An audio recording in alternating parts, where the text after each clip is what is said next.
একজন ইহুদি তার চিঠি প্রকাশ করেছে, সেখানে লেখা ছিল, আমি একজন ইহুদি, এতে আমি গর্বিত, কেননা দুনিয়ায় আজ আমাদের রাজত্ব। যুদ্ধে তোমাদের সাথে পেরে উঠতে না পেরে আমরা কি করেছি তোমরা কি জানো? খুব সহজে তোমাদের যুবতীদের থেকে পর্দা উঠিয়ে দেওয়ার ব্যবস্থা করেছি, কোরআনের শিক্ষা থেকে তোমাদের সরিয়ে দেওয়ার ব্যবস্থা করেছি, তোমাদের কাছে আমাদের পোশাক পাঠিয়ে দিয়েছি, তোমাদের কাছে আমাদের শিল্প কলা পাঠিয়েছি, তোমাদের কাছে আমাদের সংস্কৃতি পাঠিয়ে দিয়েছি, আমাদের সভ্যতা রপ্তানি করেছি। তোমাদের শপিং মলের দিকে তাকিয়ে দেখো তো, কি দেখতে পাচ্ছ?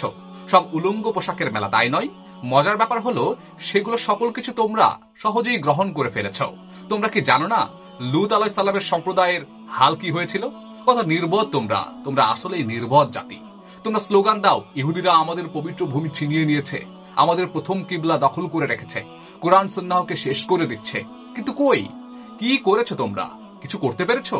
কিছুই করতে পারোনি, পারবেও না, কোনোদিন পারবে না। দৃষ্টি মেলে তাকাও, রাস্তায় রাস্তায় তোমাদের যুবতীরা আজকে ঘুরে বেড়াচ্ছে।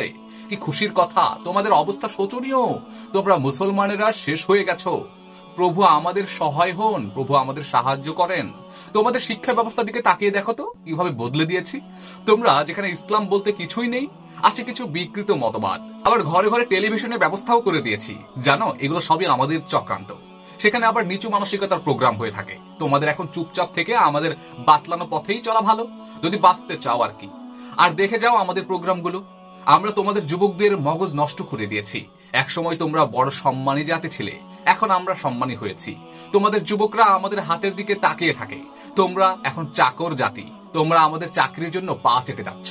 আমরাই তোমাদের এখন পরিচালনা করছি। তোমাদের জাতীয় ভাষাকে আমরা বদলে দিয়েছি, যে ভাষায় কোরআন, যে ভাষা স্বর্গের, যে ভাষা তোমাদের নবীর। অথচ সেগুলো ভুলে আসতে তোমরা কোন ভাষায় লিপ্ত হয়ে গেছো? এখন তোমরা আমাদের ভাষা শিখছো, আমাদের ভাষায় হাই, হ্যালো, মার্সি ইত্যাদি কথা বলতে পেরে গর্ববোধ করছো। এখন তোমরা আরবি ভাষাকে মনে করো অহেতুক, মনে করো তুচ্ছ।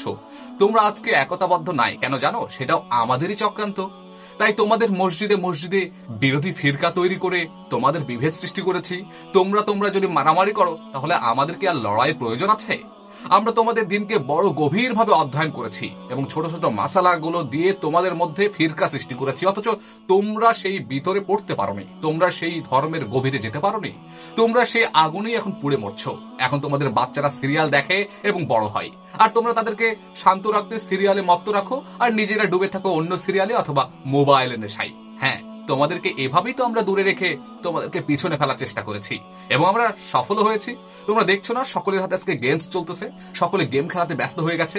তার কোরআনের জ্ঞান অর্জন তো দূরের কথা, হাদিসের জ্ঞান অর্জন তো দূরের কথা, নিজেকে মুসলিম বলে পরিচয় দিতে নাকি লজ্জাবোধ পায় তোমাদের প্রজন্ম। তোমাদের নতুন প্রজন্ম এমন প্রজন্ম যারা সত্য বলতে ভয় পায়, সত্য না বলাকে হেকমত মনে করে। এখন তোমরা যদি যুদ্ধের কথা মুখে নেওয়াকে অপরাধ মনে করো, তোমাদের মুজাহিদের তোমরা যদি ঘৃণা করে থাকো, তাহলে এটাই তো আমাদের সফলতা। আমি একজন ইহুদি হিসেবে আমি সত্যিই গর্বিত, সত্যিই গর্বিত। তোমরা কি জানো তোমাদের কিভাবে প্যাচে ফেলে দেওয়া হয়েছে? অন্য একদিন চিঠিতে বলে দেবো। হ্যাঁ।